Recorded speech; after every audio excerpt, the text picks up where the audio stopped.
আসসালামু আলাইকুম। এখানে আমি একটি ভিজিটিং কার্ডের ডিজাইন করেছি। এটি হচ্ছে ভিজিটিং কার্ডের ফ্রন্ট সাইড এবং এটি হচ্ছে ভিজিটিং কার্ডের ব্যাক সাইড। এখন আমি এই ভিজিটিং কার্ডটি কাস্টমারের কাছে প্রদর্শন করব। তো প্রদর্শন করার আগে আমাকে চিন্তা করতে হবে আরও কিভাবে সুন্দরভাবে কাস্টমারের কাছে এটি প্রদর্শন করা যায় বা প্রেজেন্টেশন করা যায়। আর এর জন্য এই ডিজাইনটি বা এই ভিজিটিং কার্ডের ডিজাইনটি মকআপে ইউজ করে কাস্টমারের কাছে প্রেজেন্টেশন করতে হবে। তো চলুন আজকের ভিডিও থেকে আমরা দেখে নেব যে কিভাবে এই ভিজিটিং কার্ডটি মকআপে ইউজ করতে হয়। Trifles, the best. এটি হচ্ছে ভিজিটিং কার্ডের মকআপ। এটি গুগল থেকে ডাউনলোড করে নিয়েছি, আপনিও চাইলে ডাউনলোড করে নিতে পারবেন।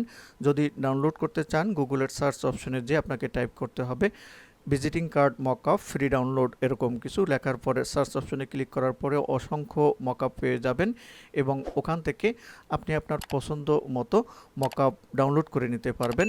এখন এখানে হচ্ছে এই মকআপের এটি হচ্ছে ফ্রন্ট সাইড, এটি ব্যাক সাইড। আমার ডিজাইন করা ফ্রন্ট সাইডটি আমি এখানে বসাবো। তার জন্য আমি এখানে গেলাম, এই পেজটিতে যে ডিজাইনটি করেছি এটি সিলেক্ট টুল, এই সিলেক্ট টুলস যে আছে এখানে ক্লিক করার পরে এখান থেকে আমি সিলেক্ট করে নেব। তো এখানে আমি সিলেক্ট করে নিলাম। সিলেক্ট করার পরে আমাকে এটি কপি করতে হবে। তো কপি করার জন্য আমি কিবোর্ডের কন্ট্রোল শিফট এই দুইটা চেপে ধরে সিতে প্রেস করব। সিতে প্রেস করলে এখানে কপি হয়ে গেছে।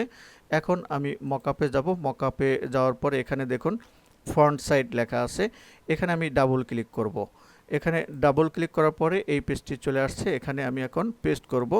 পেস্ট করার জন্য কন্ট্রোল চেপে ধরে আমি ভিতে প্রেস করব। এখানে প্রেস করার পরে এটি কিন্তু পেস্ট হয়ে গেছে। এখন আমি এটি মকআপের সাইজ অনুসারে এখানে আমি সেট করে দিব। এখানে মকআপের সাইজ অনুসারে আমি সেট করে দিয়েছি। এখানে ক্লিক করে দিলাম, এখানে সিলেক্ট হয়ে গেছে।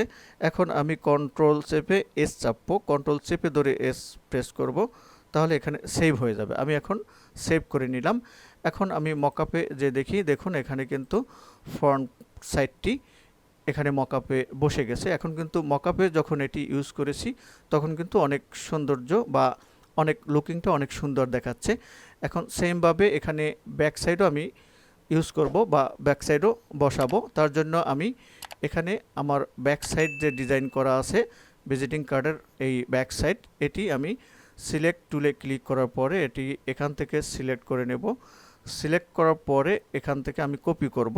তার জন্য সেমভাবে কন্ট্রোল শিফট চেপে ধরে সিতে প্রেস করব, কপি হয়ে গেছে। এখন আমি মকআপে বসাবো। তো এখানে মকআপে এখানে আসার পরে আমি এখানে দেখুন ব্যাক সাইড লেখা আছে, এই ব্যাক সাইডের এখানে আমি ডাবল ক্লিক করব। ডাবল ক্লিক করার পরে এখানে দেখুন এই সাইডটি চলে আসছে পেজটি। এখানে আমি এখন কন্ট্রোল চেপে ধরে ভিতে প্রেস করব। ভিতে প্রেস করলে এখানে কিন্তু পেস্ট হয়ে গেছে। এখন আমি এটি এই মকআপের সাইজ অনুসারে এখানে সেট করে দেব। তো দেখুন এখানে কিন্তু মকআপের সাইজ অনুসারে সেট হয়ে গেছে।